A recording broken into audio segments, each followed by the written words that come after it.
This is the Bearcast, presented by Bird Culture Ford. Bird Culture Ford has been in Waco since 1936. Ford is the #1 selling truck in Texas 43 years running. The Bearcast is also presented by WellMed Medical Management and USMD Health System Dallas. Here's Craig Smoke and Grayson Grundhafer. And welcome into the Bearcast on SicEm365.com and the Baylor Athletics on SicEm365 YouTube page on this Tuesday, May the 28th. Hope you had a good Memorial Day weekend, but back to it and a lot of ground to cover this week on the podcast. I'm Craig Smoke, joined as always by Grayson Grundhafer, and got Jack McKenzie behind the scenes this week. And, after some teasing and some just kind of wondering what the teasing was about and trying to figure out what exactly to expect as far as an announcement from Baylor football after the Twitter account let it be known, hey, May 28th, stay tuned. There's going to be some news. We talked a little bit about this last week, Grayson, and I felt like it was some uniform news. You indicated it was probably some uniform news. Everybody no way we're getting uniform news. That'd be too good to be true. Well, in fact, it was uniform news, and I guess let's start there because that's the big thing that occurred this morning. We'll get to Baylor's new quarterback commit. We'll get to some recruiting and some other things as well, but this is the topic du jour for right now as they unveiled what are some updated uniforms on the Baylor football Twitter page earlier today. Still have the all gold, still have the all green, still have the all white, but most noticeable is just some updates. Most, front and center would be like the stripes on the shoulders, I think are the things that stand out most. And I'm not sure what else is different besides those, honestly. I haven't had a chance to really dive deep into them, but that's most noticeable. If you're watching our podcast live or after the fact, you see the hype video that was released, and so you see the shoulder stripes there. Everything else looks pretty similar. That actually in the light almost looks a little Iowa-ish, the dark green uniforms. And I've noticed that people are drawing some comparisons as well with the Green Bay Packers uniforms in some cases. Definitely the green jerseys with the shoulder stripes, those are very Packers-esque. The hype video is released. The 3 sets of uniforms that I guess could be mix-match as well as they've done before. And then a little tease at the end with a shadowed-out 4th set, which I think we've mentioned before, which is, let's just say, I think we think it's going to be an anthracite, a gray uniform that they'll debut, I guess, for a big game or whenever they plan on doing that. That's our educated guess information that we have, but they didn't fully unveil that.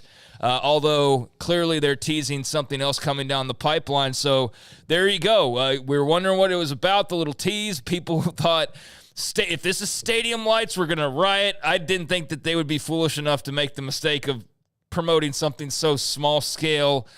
So it was uniforms, and I've seen mixed reaction as I was expecting, because anything short of what they wore in 2014 was going to be disappointing for some people, even though I don't know how many times we have to tell you that that's not coming back the way that you remembered it. Still, I've seen some positives, I've seen some negatives, I've seen some in-betweens. What are your thoughts on the news and the dropping of some new uniforms today? I think it's a pretty simple refresh, but you look at the stripes on the shoulders, the stripes on the pants as well. Those both look good. I think it helps the uniform pop for sure.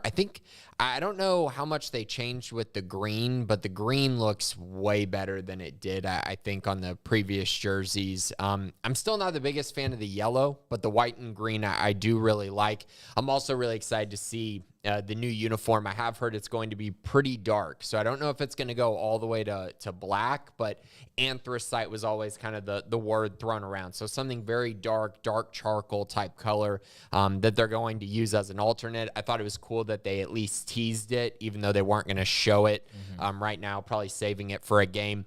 Ultimately, I do think there was a lot of hype about this, and so therefore I understand why people are a little bit disappointed, because these are updates. It's not entirely new uniforms. They're just simple updates to make the uniforms pop, look fresher, look newer, catch up with modern times a little bit more, and just honestly make them a little more exciting. And then obviously the alternate is, I think, the one that everyone's going to care about the most. So I see both sides. I think the refresh is very good. I like that they've done this. I think it looks way better.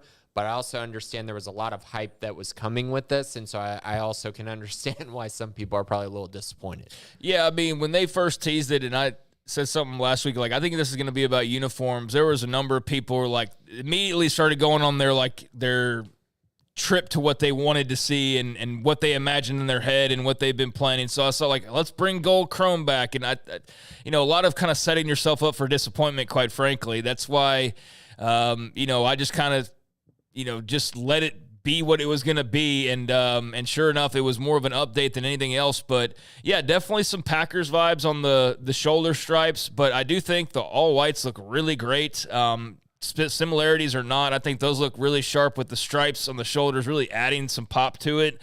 I think the yellows look better. I'm not a huge fan of those, but even if it's just striping, I do think it just makes it more interesting to look at. Do we realize how plain Jane what they've been wearing is? Like, there's no detail really whatsoever on those. So I think the yellows look a little more Oregon-ish, kind of Oregon throwback, but I like them. They pop a little bit more with some of the green on there. So I like those better. I think the all green looks really sharp as well. So I like them. I know that if you were hoping for like a brand new set or you're hoping for 2015 vibes or something, then you're probably a little bit let down. But I think they look better than the alternatives that they've been wearing the past few years. And so from that standpoint, thumbs up for me. But also understand what you're saying as well, that if you were hoping for all black or hoping for, I don't know, chrome this or chrome that or whatever it was, then you got your hopes up and you're probably a little bit disappointed. But a refresh, I think, was in store and just a little bit of excitement on the uniform front. And I think for at least some people, you got that this week. Yeah, and I mean, there's a little bit of momentum here, a little bit of just, trying to re-engage the fan base after what was a really tough year. I think it came at a good time. Recruiting's about to pick up a little bit heading into the month of June. And I know people have been asking, are the uniforms going to have a big impact on recruiting? No, it never really does unless you're Oregon, for instance. And even then it doesn't. With NIL now, that just doesn't really matter at all. But I think it is cool that you're going to have these new uniforms when prospects step onto campus and get to see this new vibe, this new trend that other people haven't gotten to see yet. You know what I mean? Like, you haven't gotten to see them in person unless you're on campus or, within, the Baylor program. And so I think that will be a pretty cool and unique feature when official visits hit coming up here in a little over a week. Yeah, and I don't know how much uniforms matter outside of a couple programs in comparison to the 2010s when I think they were a much bigger deal when everybody, and Baylor was leading the charge along with Oregon. I think that time period that mattered more. I think now NIL's overtaking so much of the other stuff, facilities, uniforms, whatever. Like, those are nice touches to have, but they're not maybe deciding factors like they could potentially be. Whereas there probably were some guys back in the day that, like, everything's square, but I like Baylor's uniforms a little bit better. They might choose them over somebody. But, I'm just kind of looking at some of the comparisons, and I like that they got rid of the big yellow collar on the green jerseys. I think that's a significant upgrade. I think the green looks way better. I think they all look way better than the ones we've been seeing. I'll just put that out there. But if you were hoping for something drastically brand new and different, then, again, can understand where you're coming from. But I think they ditched some of the like the stuff that I didn't like, which, for example, was like the big yellow collar on the green jersey and no real detail to speak of. The numbers on the green are also white compared to yellow. So there's things like that. If you start to pick them apart, there's more than just a couple of differences. But, it's a refresh, I guess is what you would call it more than anything else. And so here you go. Here's the uniform changes for better or worse for some of you. But thumbs up for me because I wasn't expecting the drastic overhaul and taking it like all down sorts of various alleyways of creativity. I'm sure that there's some people out there that came up with some really cool concepts in their head that maybe one day they'll utilize, but that was never my expectation. Right, and now it's just hoping that people like them enough to get through the next 5 years, because there's not going to be another refresh for a while. You're probably not going to add another jersey for a while either, and I'm just sitting back just hopefully the alternate jersey is really cool. That, you know what I mean? Like, if you're able to hit on that, then I think everything else will matter, but I think everyone was waiting for kind of that alternate to just pop a little bit more, because it was always kind of weird to have, a blackout game or something along those lines, but then no blackout jersey or anything like that. It's just a little bit of a different vibe. And so I do think this will be pretty cool. If they're able to land that, then I think this whole uniform refresh will be for the better. Yep, so there you go. I know there's a lot of discussion and a lot of debate ongoing on the website and on Twitter, for example.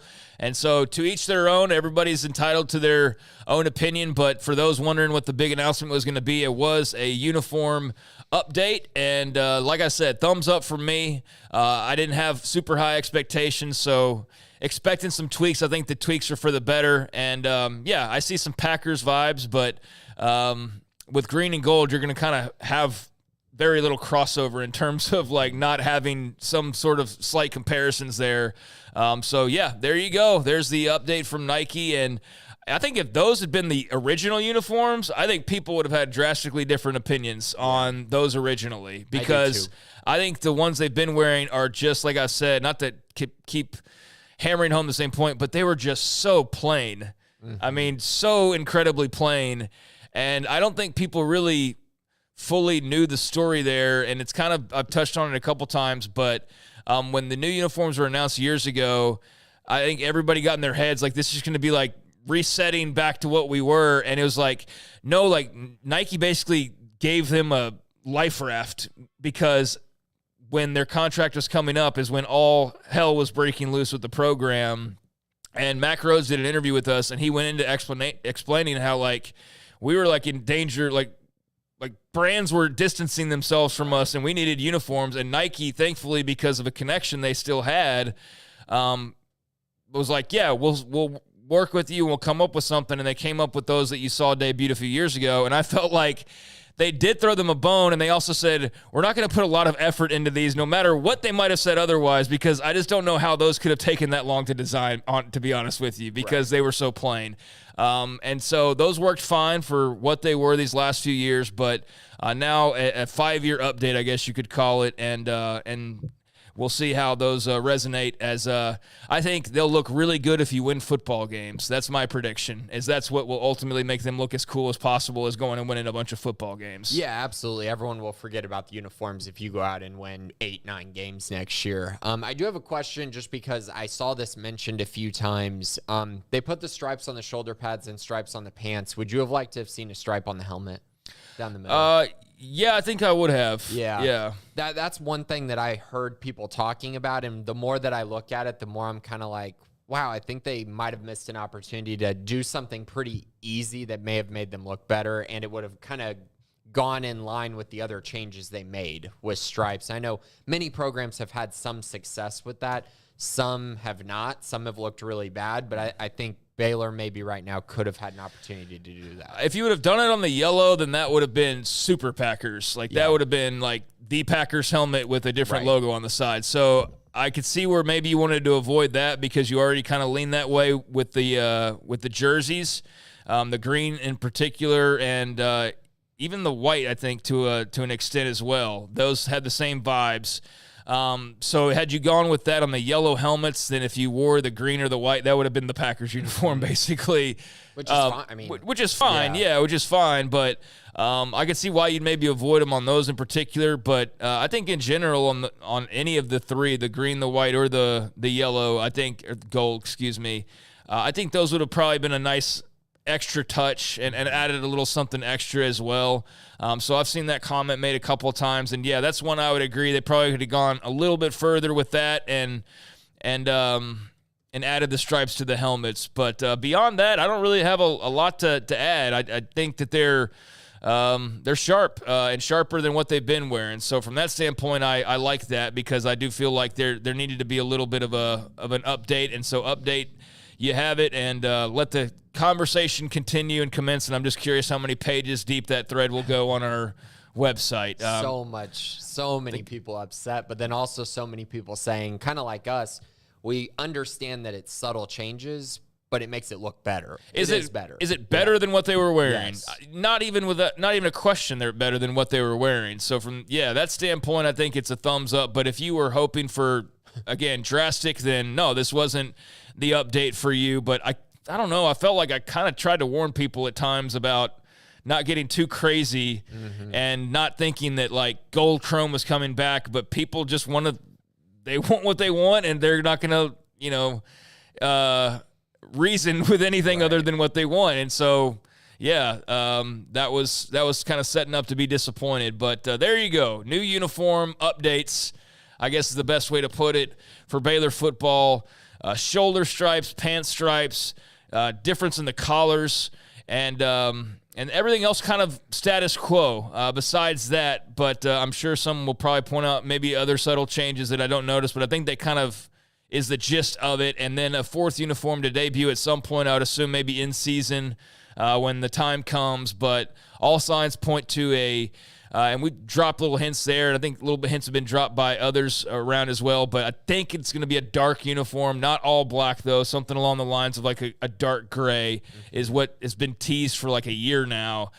So we'll see though when the time comes on what that actually is, because it's all shadowy in the video, and leaves more room for the imagination to run wild. So I can't wait for somebody to assume that that's going to be gold chrome and then be disappointed when it's not. But spoiler alert, prepare to be disappointed if that's what you're expecting to get. I do hope the helmet is dark. Like, I hope they're using a different helmet and not just taking one of these three. No, a new helmet, new full jersey, new color, everything like that. Hopefully it's a full, which I think it will be. I think that's what's been hinted, but just kind of my take on that. Yeah, so we'll see. I don't know when that will drop. I would imagine probably before a big game when they want to unleash those. No reason to drop them anytime soon if you weren't going to put them out today. Right. So that's why I think they're probably reserving it for a big reveal later in the season at some point. But there you go. So, there's plenty of opinions to sort through, but I think that it was a nice step forward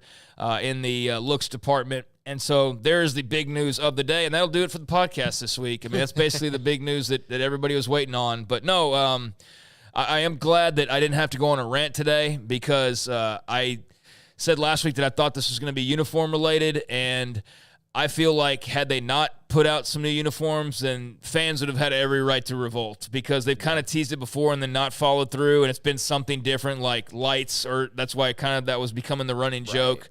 And I felt like in this case, especially with the video game coming out, and very clearly there was a uniform that was not something that they typically wore, and that's how this all really kind of started, was like, wait a second, what's Baylor wearing in the video game reveal? That got this rolling into, okay, now what's going on here? And then they announced this announcement, and had it been anything other than uniforms, I think that would have been a total miscalculation on the part of the staff. And so I'm glad that was not something we had to get into today, because that would have been something where I probably went on a little bit of a rant as far as disappointing the fans or setting them up to be disappointed. So I'm glad that was not the case. Absolutely. That would have been the worst if it was just changing the lights in the stadium or bringing in LED lights. Like, cool, but that wouldn't have been, a big thing. We'd heard about this for a little while, and then obviously the video game was kind of even more just confirmation. And then I think Baylor tweeted it out and then deleted the tweet because they realized, oh yeah, we're kind of giving a hint about the uniform. I'll also say I'm ready to take bets here, but I'm pretty sure November 2nd versus TCU, that makes a lot of sense for the game that they would pull out the anthracite jersey, because homecoming is the weekend before. I doubt they would do it for that, but I think November 2nd versus TCU would make a lot of sense. Yeah, certainly. So we'll see when those fourth set of uniforms drop at some point, but there you go. There's the big story of the day, and probably of the week in some cases for some fans out there. Don't know what else is going to happen this week. We're just getting it started, but there you go with that part of the news over the last few days and certainly today. Meanwhile, Baylor added another commit to the 2025 class as a new quarterback has joined the fold after some back and forth on just trying to find your guy and having Adam Schobel in the mix, only to decommit and flip over to Oklahoma State about a month ago. Baylor was on the search for their 2025 quarterback once again, and you teased last week that there was an announcement that was expected shortly, and then we got into the end of the week, and there was still nothing, and then finally a couple days ago it pops, and Baylor has their 2025 quarterback in Coppell's Edward Griffin. He pledges to the Bears and is now commit number 8 on the docket for the 2025 class as they try to keep putting this all together. But the first offer Jake Spavital sent out was one of the notes you had in the write-up about this. After losing Adam Schobel, this was the guy they turned to. So I know you're going to have notes. There's plenty of notes that I could point out. Unanimous overall district 6A MVP, leading Coppell to a 12-1 record, so on and so forth. But Coppell's Edward Griffin, what can you tell us about him, and why does this matter, and what does this mean for Baylor football in their 2025 class? I mean, they finally got their guy again. So after losing Adam Schobel, it's kind of a question of, where are they going to go from here? How are they going to address this position? I think a lot of people are very, upset with how Baylor has been able to recruit the quarterback position out of high school. I'm not going to sit here and say it doesn't matter anymore, but the transfer portal certainly helps alleviate some of those concerns as you look at Baylor's current depth chart. The quarterback position looks pretty good at the moment with Sawyer Robertson and DeQuan Finn and Nate Bennett. But, as far as Edward Griffin goes, he took an unofficial visit on Thursday of last week, and then he ended up committing after that. It took a little bit of time for him to announce his decision, but ultimately decided that Baylor was the place for him after that unofficial visit. Like you said, 12-1 record at Coppell. They didn't lose until the third round of the playoffs. He was the 6A MVP. Completed 74% of his passes for 3,500 yards, 48 touchdowns, and he only threw 3 interceptions at the 6A level. That's really good. That is very, very elite. The accuracy is what stands out with him. It's the thing that I believe led to his Baylor offer. It's the thing that I believe kind of separates him from other quarterbacks in the state. 74%, that is a very, very good number for any quarterback, and especially in high school. You don't see that all that often. He's 6'2", 200 pounds. There's questions about his height, which I understand, and his size, but I think ultimately he's tall enough, he's big enough to get the job done. And really the biggest thing for him is momentum. So he had a really, really strong junior season, and he's carried that into the spring. He's been really good at 7-on-7. Multiple people have kind of talked about his performances during kind of that season. And then he went to the Elite 11 in March, and he won the accuracy challenge pretty easily at the Elite 11 regional. So you kind of put all that together, and you're seeing a guy that has a lot of momentum right now in his recruitment, and a guy that just simply is peaking at the right time. And that led to the Baylor offer. That led to Baylor prioritizing him, not offering any other 2025 quarterbacks, and really focusing on trying to land him. If you look at his rankings, or if you look at his offers, you're not going to be too impressed. He's got Marshall, UTSA, UTEP, North Texas. He's unranked by pretty much everyone. 247 put in a ranking right after he committed to Baylor at 86th, and I believe he's 175th player in the state of Texas, which is absolutely ridiculous for a guy that did what he did last year at Coppell. In general, I think he's severely underrated. I'd have him more of an 88 type prospect, which would put him kind of in that 75 to 50 range as far as players in the state of Texas. I think that's a really good spot for him.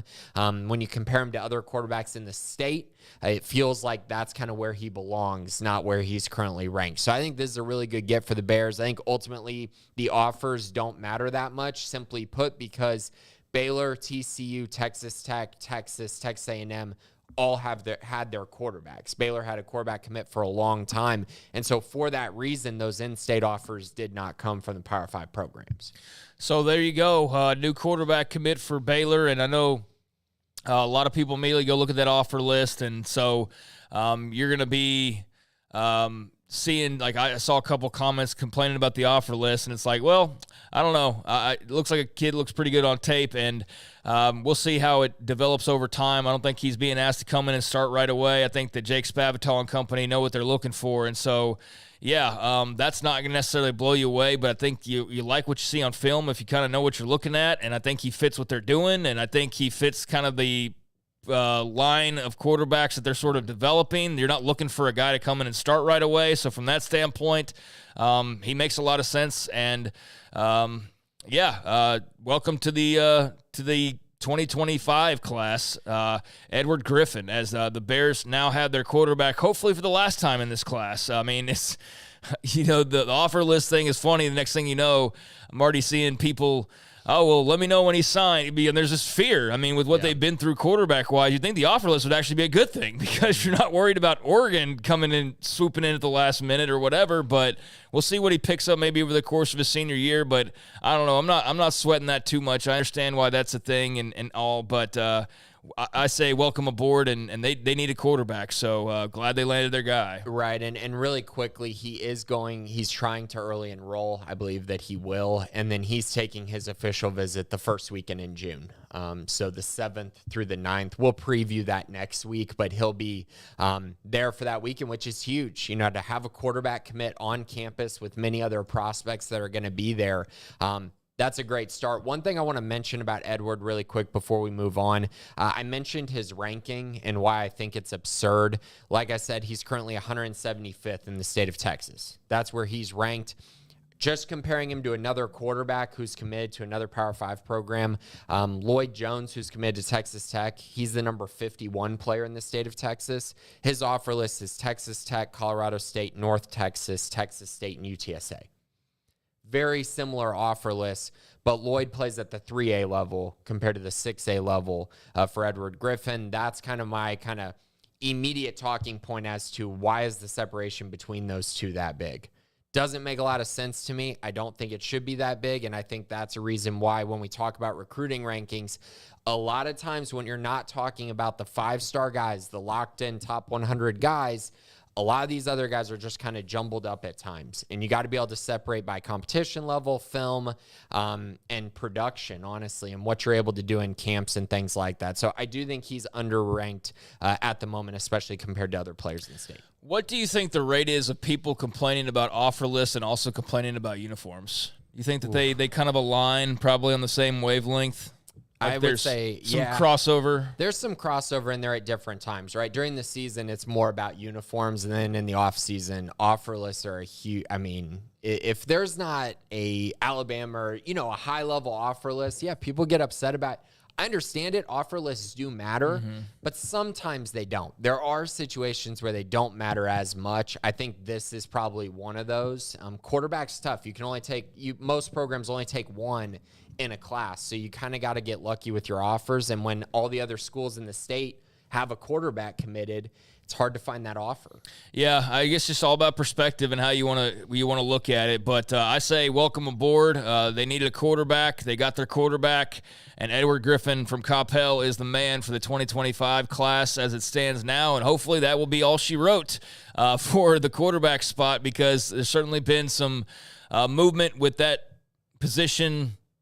Not just with the whole Adam Schobel situation, but just the past few years, it's been very topsy-turvy, and you can understand why the fan base is a little rattled when it comes to quarterbacks and landing their guy. So Edward Griffin it is, and now they move forward, and what does this mean for the class? I mean, once again, you've got a quarterback. That's great. He's not necessarily the anchor of your class, as we've seen. It doesn't have to be, can be. Not sure how Edward Griffin will play overall in terms of helping put the rest of the class together, but that was obviously a big check that you needed and a pretty big box on the to-do list. So you can mark that once again, hopefully with Sharpie this time. So where do you turn now as far as your priorities go? Right. I mean, now you're just kind of looking at getting these official visits started. You're trying to figure out a way to kind of put this class together. We've mentioned a couple times wide receiver, edge, pass rusher, linebacker. Those are 3 positions that are going to be focal points for the staff kind of as we move forward into June. They've put together a really nice official visit list. Like I said, we'll preview more of that next week, but it is really, really impressive to see some of the guys that they're getting on campus. I mean, I think I counted 3 or 4 top 100 prospects in the country are going to be visiting. That's not all that common. for Baylor. They're doing a really, really good job right now. And I think this 2025 class is set up to finish really strong. And I think adding a quarterback to the mix when you're trying to recruit a bunch of wide receivers makes a lot of sense. It will help. I think naturally it will help, especially with the kids in the state of Texas who have seen him play or played against him. All right, so there's football, some uniform updates, a new quarterback commit, and just recruiting continuing on now as we get into the summer months. And so we'll have camps and official visits and things of that nature to talk about over the course of the next few weeks. But that's where things kind of stand as of right now. Meanwhile, spring sports, for the most part, pretty much shut down. There's some track and field activity going on, like individual and things of that note. We don't really touch on that. That gets a little bit too into the weeds, to be perfectly honest with you, to really start breaking down track and field and stuff. Like, I'm not gonna fake it.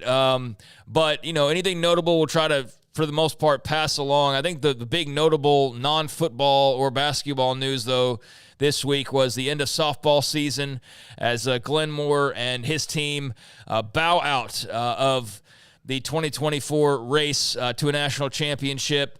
36-23, the overall record, but they have seen their season come to an end thanks to the Florida Gators and the Super Regionals in Gainesville.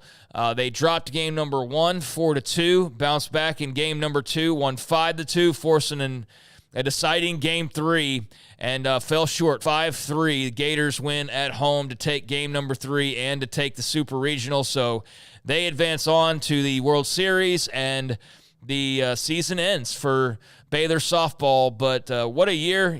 Had high expectations rolling in, had kind of a pocket there where it wasn't quite as good as you maybe figured just because of the way it was sort of, expected to be. Based on the offseason moves and what they had coming back and whatnot. And then they got it together and went on a really good run.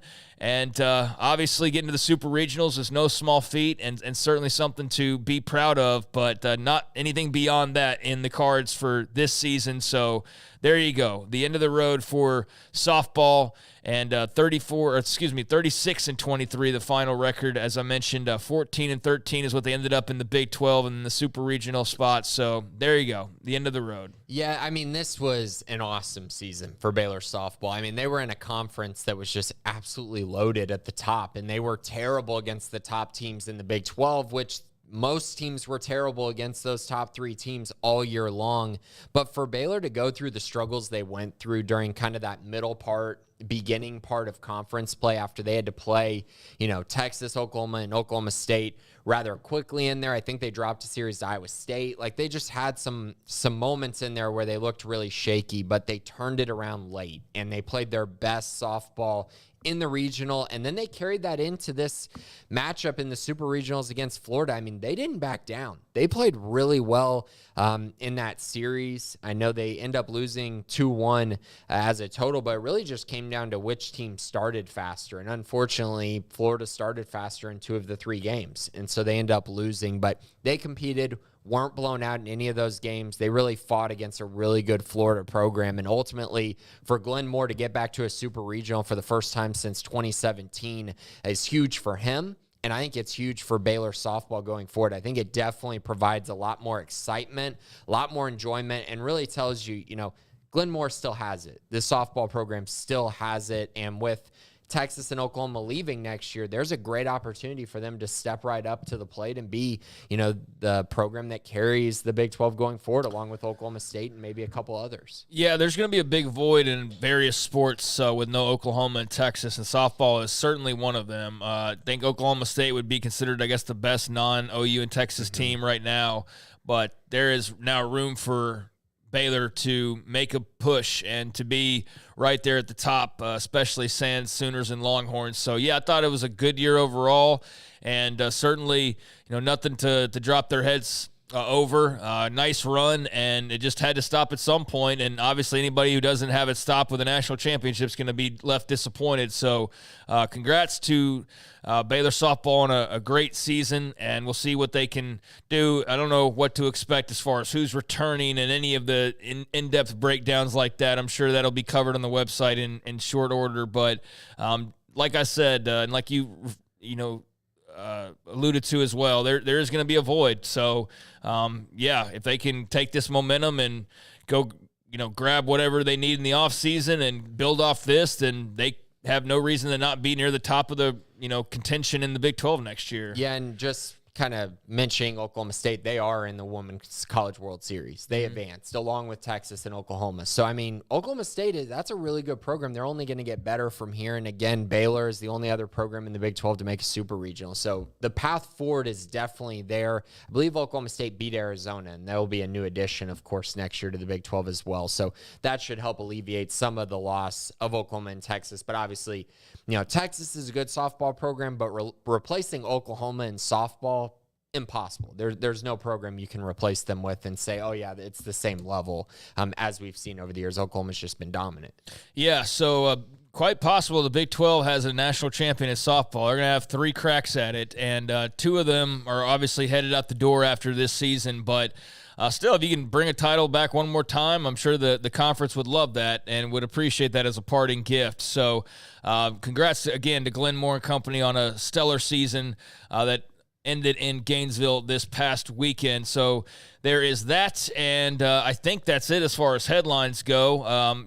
There's little things here and there, like guys getting ready for the NBA draft. I don't think there's anything, too notable, though, as far as news from this past week. So let's go ahead and get into the mailbag, and don't have a ton of questions this week, but we got enough, I think, to backfill this second half of the pod here. So let's go with surprise, Scotty B, the Baylor King.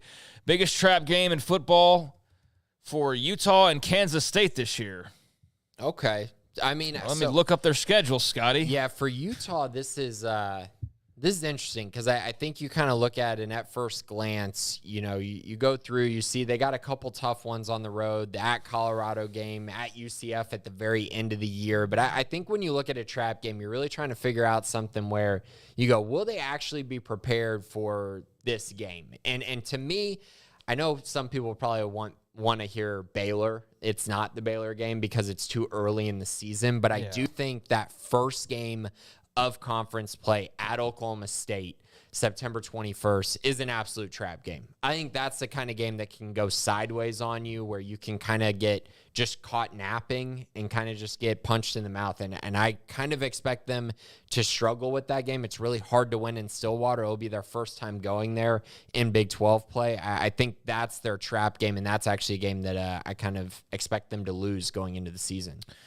Yeah, I can see that one. I don't really see much else in the way of trap games on their schedule. BYU's not going to be a trap because they're going to be fully prepared for the hatred there.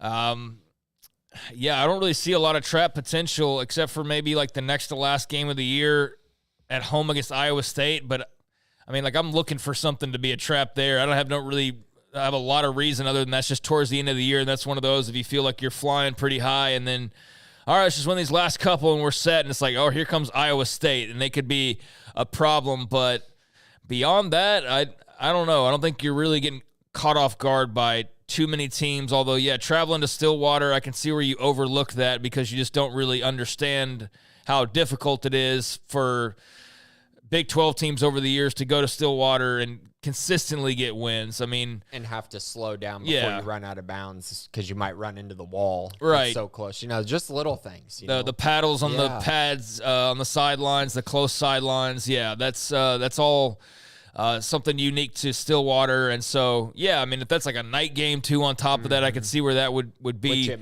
it probably will be, honestly. Yeah, possibly. I don't know what else is on that weekend, but yeah, it could possibly be, depending on if, both are 3-0 to start off with. So yeah, I could see at Oklahoma State potentially being that for Utah, or maybe later in the year, Iowa State at home, but nothing too substantial besides that. And then for Kansas State, I don't know. Does anything jump off the page to you here? Yeah, I think so. I just have this hunch that just like in the Pac-12, a lot of programs are really going to be ready to go when you play Colorado. I think pretty much every team's going to just be kind of ready for that game. It seems like it was that way in the Pac-12. I think it'll be more the same in the Big 12.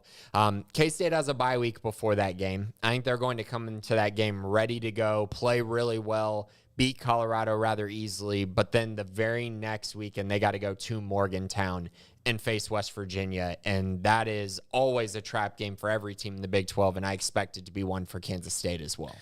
Yeah, I think that could potentially be one. Iowa State on the road at the end of the year. I don't think. I mean, that's Farmageddon. That's not going to be a trap game. Yeah. Tulane at the beginning is interesting. Maybe. Yeah, I mean that one I was kind of looking at. They obviously lost Willie Fritz, but they hired a really good coach. So yeah, I could see that. Although I don't think that Kansas State, especially after the fact they got a little bit of history there with Tulane, they're going to be overlooking that game. I don't think that's going to be the case. So I wouldn't. I mean, I could see where you initially look at that one, but yeah, I think that Kansas State will be fully aware of what Tulane can do after beating them a couple years ago in the non-conference. If you'll remember that, the 17-10 win for Tulane, that was a part of their I think they had like a 10-2 year, 11-2 year back in 2022. So that was a win in Manhattan for them. So I don't think that Chris Kleiman and them will be too caught off guard by Tulane, even with a different coach. But that potentially, you just don't know how good they're going to be. So maybe they're better than expected. So other than that, I don't really see a great candidate as far as a big trap game. I think they're going to be pretty well prepared for just about whatever's thrown their way. The only thing that would be kind of different is like Houston ends up better than expected or something like that. But yeah, not a lot of great candidates. I could see the back-to-back games, Colorado and West Virginia, where you could find yourself into some trouble if you're not careful there. Also from Scotty, which football position do you think is toughest to play right now other than quarterback? I think it's cornerback. I think that position, you're just caught on an island a lot of the times. The rules totally favor wide receivers in NFL and in college, honestly. And so, yeah, I mean, I think that position's probably the toughest. There are other good candidates, but cornerback is just, I feel like it's really, really tough nowadays. Yeah, that seems like a really good spot to pick. I'm trying to think if there'd be anything that tops that, and I don't think so. I think corner's about, the height of difficulty other than QB at this point. It's definitely not running back. It's not wide receiver. Everything favors you at wide receiver at this point. I mean, as far as just the style of play and just the athletes today and what people are doing. I mean, wide receiver is a premium position now. Yeah. Tackle kind of caught my eye a little bit, but yeah. I feel like, and that's because you're having to count on the rest of your offensive line, because if there's one or two bad players on the offensive line next to you, you're going to look really bad, even if you're playing pretty well at tackle. So that's always one that comes to mind. Left tackle, there's obviously a great deal of responsibility there. Yeah, or like a nose tackle is, just a difficult position to play. I could see that being a name as well. But, yeah, cornerback's definitely a hard task. In this era of football when it's getting aired out and the receivers are such freak shows that you're having to contend with, and the quarterbacks are so good as well. So I think that's a solid number one choice. Doc Crowell, June and July have traditionally been the biggest recruiting months for Aranda. Do we fill out the 25 class this summer or try for a better season to recruit off of? I think pretty much the majority of their class will be filled up this summer. I'm expecting June. They're probably going to add June to the beginning of July, because a lot of kids will make decisions kind of that first week of July, with July 4th holiday being there. I think they're probably going to add double digits to where they're at right now, which obviously gets the class pretty close to filled out by the time you get to kind of the end of July and the season. So, yeah, I'm expecting this summer to be a very eventful one for Baylor on the recruiting side of things. BU grad 21, as long as things go according to plan with Griffin and he enrolls in January, talking about Baylor's new quarterback commit, Edward Griffin. When does Baylor look next to add to the quarterback room? The 2026 high school recruits, the portal next year, etc.? This is an interesting question. So I think if DeQuan Finn leaves after this year, which he will, he'll be out of eligibility. You'll have Sawyer Robertson in theory. If he stays, then you'd have him as the starting quarterback. But I don't think they're going to roll into next year with Sawyer Robertson and then Nate Bennett as your backup, and then Edward Griffin, and those are your only three quarterbacks. I bet they would bring in a transfer to back up Sawyer Robertson at least for a year, if not longer. So I guess I'd go transfer portal prospect next, and then 2026 high school recruit, because they will take a quarterback recruit in every class most likely. Yeah, I think all eyes will be on Sawyer Robertson to be the man. I mean, that's how you hope it would be panning out. So, yeah, I don't think they should have to go add another DeQuan Finn type of guy next year. If so, then things went sideways somewhere. So, yeah. But you could add a younger guy that you really like, or you could add just a senior veteran in case you don't think Nate Bennett's quite ready yet, which kind of would make sense, right? Like Jalen McClendon type guys, Anu Solomon. Right, just bring the guy up some to come bad in memories. but come in and be a backup. Right. Those were like, they got brought in and had true quarterback competitions. Yeah. I knew Solomon won the job his year to start. So, yeah, I mean. Over a freshman, Charlie Brewer. True freshman, Charlie Brewer. So that's wasn't saying a whole lot, but yeah. Well, and Zach Smith, right? Yeah, and Zach Smith. Yeah. Was Brewer the year after that? I don't even remember. Brewer was on the team, but he didn't get the start until the end of the year at the West Virginia game. But Zach Smith and Anu played like one game and then got hurt, and then Zach came in. So, yeah, that was that's all foggy to me at this point. That's all just, that stretch, there's no reason to look back on it all that often, honestly. But, yeah, that sounds about right. I mean, you don't need another all-conference type quarterback out of the portal next year. That would mean something's happened with Sawyer Robertson, which you've obviously invested in. You want him to be the guy of the future for a couple of years. So we'll see how the competition plays out in the fall. I think Finn will probably get the nod to at least start off with, and then, it'll be up to him to play well. And if not, Sawyer Robertson gets the call, and then it'll be up to him to play well. But hopefully he's advanced after getting some of that experience last season. It was a very tough spot to be put into, and he definitely had his struggles. So interested to see what he looks like, although clearly he's competing well enough to push this quarterback competition into the summer. So that's another story we continue to monitor. Bear in the big greenhouse, since the uniforms will be launched by the time y'all start, what's y'all's favorite part? What were recruits like about them? And did y'all get a sneak peek before we saw them today? What's y'all's favorite part? I guess let's start there. I mean, the stripes and total uniform. It's the green uniform is my favorite now. And I like the anthracite tees or the black uniform tees. Yeah, I like the adding of some flair to these uniforms. They were so plain. It was just solid jersey, big color collar, and that was it. Like, that's the whole uniform. Plain pants, right? Yep. Unless I'm just, like, revisionist history, not looking at them, but, like, no details on the pants.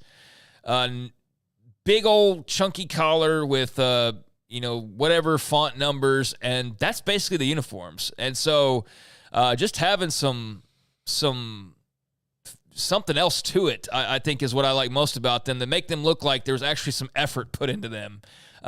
All due respect, but I know Nike didn't have their A-team on the previous set of uniforms. They basically were like, here's some of what we did for West Virginia, and here's some of what we did for this school, and here's the bare minimum we could do, basically, is what it felt like. Respectfully, for football. Other uniforms looked a lot better, I think. Football, just, I don't know. They always were very plain. So, yeah, just the lack of being so plain, I think, is what I like most. And I do think that they make them pop a bit more, the details. Definitely. Let's see here. What will recruits like about them? I think they're going to like the alternate jersey the most. I think that's going to be the one that stands out. But I also think just something new is always cool for recruits. Recruits love new. Even if it doesn't look great, recruits love the old jerseys. They really liked them, took pictures of them, everything like that. But I think the newness of this will definitely stand out, especially since official visits are literally coming up in a little over a week. I mean, recruits are going to be the first people to see these in person. I'll ask you this. He didn't ask this, or she didn't ask this. But what did you not like about them, if anything? Yeah, I wanted to see a stripe on the helmet. Okay. I was hoping for that. The only other thing that I would have added that I don't know if you could add with it to still look just like this, I kind of wanted them to bring back Baylor across the front of the uniforms. I kind of like that look. I also understand why people don't, but I kind of thought that would have been a nice touch that could have been easily added. Yeah, I never considered that. I haven't sat down and really looked at them in depth. I mean, it's not like anything crazy that takes more than 5 minutes to see the differences, but I haven't sat and thought about what would I do differently, I guess. But yeah, the stripe on the helmet probably would have been a nice touch. or stripes on the helmet would have been a nice further touch to just round them out a bit more. That'd be really my only thing. And then, I don't know, I'd have to kind of look at them and see how the nameplate might have gone over. But, yeah, that's certainly something that could have been tweaked as well. But, yeah, I wonder what you thought there. And did y'all get a sneak peek before we saw them today? No. But, yeah, I'm sure some other people did. I heard a lot about them. I heard various things that were going to potentially be on them. I didn't get to see them, but I know some people were able to. I will say Baylor Athletics was really, really trying to keep this a secret, keep it very quiet. I mean, they had obviously a photo shoot with the players, as we saw from the video and things like that. So, they saw them obviously, but no pictures taken. They were really trying to, hold on to it until this release, which is obviously a great thing. And then Bear in the Big Greenhouse added that since we've now seen those uniforms, when will we see the final jersey? And can you confirm that they will be black anthro and not gray? So when will we see the final jersey? I don't think any of us have a clue on that. I don't, at least. I would imagine, if I had to guess, and this is all it is, I would think that probably like whatever the game is they're planning on debuting them, that week is when we will see those jerseys released. Yeah, just like they do for any time they're setting up for homecoming and they have the Sailor Bear, or if they're setting up for specific, whiteout or, things like that, they show the jersey. I think that's what they'll save it for. Like I mentioned, the TCU game on November 2nd would be the one that I would guess. That's a total guess, nothing confirmed on that. So I think that week would make sense, or whatever week they actually break them out. I can confirm that they're going to be darker than gray. I think it's going to be more like a charcoal color. Anthracite has been the color that's mentioned. They will be darker than, I believe. Like, they're not going to be like the gunmetal gray. They're going to be darker than that, much darker. So near black. I believe so. Yeah, okay. Yeah. That's what we believe, so take that for what it's worth. But, yeah, gunmetal was more of like a silvery, like a little darker than a silver. Those were cool, though, for that time period. Even those weren't perfect, though, if you look back on them. Like, they were not like the greatest uniforms. I think there is some revisionist history on some of the stuff. Like, my wife hated the gunmetal gray. Yeah, thought they looked. I thought so the helmets there. looked awesome with like black jerseys. I thought the black gray. You couldn't tell it was Baylor. Yeah, it looked like it was basically like that was when they were in their Oregon era, right. As I'll refer to Taylor Swift now. I will say this, though. I think everything looks good when you're winning 70 on people. Yeah, exactly. When you just show up in gunmetal gray and you're losing, it looks really dumb. But if you're putting up 70 on people, like, they look great. The fewest complaints there ever were about the current uniforms, not the current as of today, but the fewest complaints were when they were rolling their way to a Big 12 championship. I didn't hear jack squat about the uniforms other than like just the occasional, like, this person always complains about stuff when like there's nothing to complain about. They find things to complain about. Mm-hmm. Like, that's when they would, like, you're winning 11 games. It's like, yeah, but the uniforms, like, that guy will always exist. But I think that they were much less of a concern because they were winning football games. So you didn't really care. You still had people say, why aren't we like mixing up the helmets more? Mixing, like, even in 2019, as they're going, just coasting through the Big 12, and then you have, someone saying, why aren't we mixing and matching? And then 2020, it's all about the uniforms, and obviously a disaster. Then 2021, no one's talking about the uniforms. Then obviously now the last 2 years, everyone's talking about the uniforms. Well, and you got to give people something to get excited about. So that's kind of understandable when the product on the field's not good. You're like, okay, well, where can I look to be excited? And it's like, okay, here's something that at one point in time was pretty cool and exciting. Like, maybe it could be that way again. And so I think there's some of that as well. Just the general uniform excitement is people are into that stuff and also have good memories of it. And then also just need something to be happy about or get excited about because the football's not so good. But, when will we see the final jersey? Like we said, probably whenever they're going to debut at that game week. And can't confirm, but all signs point to it being a dark gray of some sort. And so roll with that however you want to. But I remember hearing that like a year ago when they were first teasing, and I always heard like a dark gray, like an anthracite is always what I heard. So that's what I assume. That's what's going to be on the docket. Billy21 will close us out here. Do you think the football team will add a portal it doesn't have a position listed. It just says at a portal this spring, summer, or is the team ready as is? So, Billy, I think you meant to include some position there next to portal, but I'm not sure what that would be. SicEm365, Bears, be the best you can be. So, Billy 21, we appreciate you. If you just want to assume what Billy was trying to say here. I think he's maybe just saying another prospect from the portal. Okay. So I guess I would say that right now I'm moving forward with the assumption they have one spot left, which could be a transfer portal guy. Obviously, that would make a lot of sense if they were able to use that spot for another portal guy, maybe a walk-on. I think they're still trying to figure out that last spot, but I believe it's just one spot at the moment, and they haven't really focused on transfers all that much recently. So take that for what you will. I don't think that's the priority now. I think, high school recruiting is. All right, so Billy, hopefully that answers your question, and I for one welcome the lack of transfer portal openings at this point. I think we've had our fill. I know I have at least, and I kind of just want to see the team settle in and just be who they're going to be. Of course, you'd love like a 4-star former rated like defensive tackle to appear out of thin air. Yeah. That'd be great if they could add that guy. That doesn't exist. I'm just making up. Then that'd be cool. But for the most part, like you've added well over 10 players at this point. Like what more can you possibly do? So that last spot, if that's the last one, that ought to be interesting. Right, and I believe they report next week. Right, so how much time do you even have to do much more with the roster? I mean, there's always time to just bring someone in late in the summer, but we saw that didn't really work out great last year. I think they would like to have guys, at the very start be on campus or at least early into that process. So, again, I think they're pretty much set. You look at the roster now, that is pretty much the roster they're going to have going into the season, which, again, they've done a lot this offseason, a ton in the transfer portal. That's probably something we're going to have to recap at some point. But, I mean, they did a really good job, went out and got a lot of key pieces at priority positions, and I think it set up the roster pretty well going into next year. So thank you, Billy, for the final question this week in the mailbag, and that'll about do it for us. Typically can go about an hour and 15, but as we get into the summer months, it'll all depend on how much news is out there. And, of course, we can have some segments where we dive a little bit more into the transfer portal. Once that becomes finalized, although we seem to be at the end of the rope there for the most part, as we've just been discussing. But, yeah, I think for this week, that about covers all the bases. I'm just going to go sit in that uniform thread and see what kind of chaos is happening there over on SicEm365.com. Yeah, we're at 8,500 views right now on that page, but the comments are starting to add up.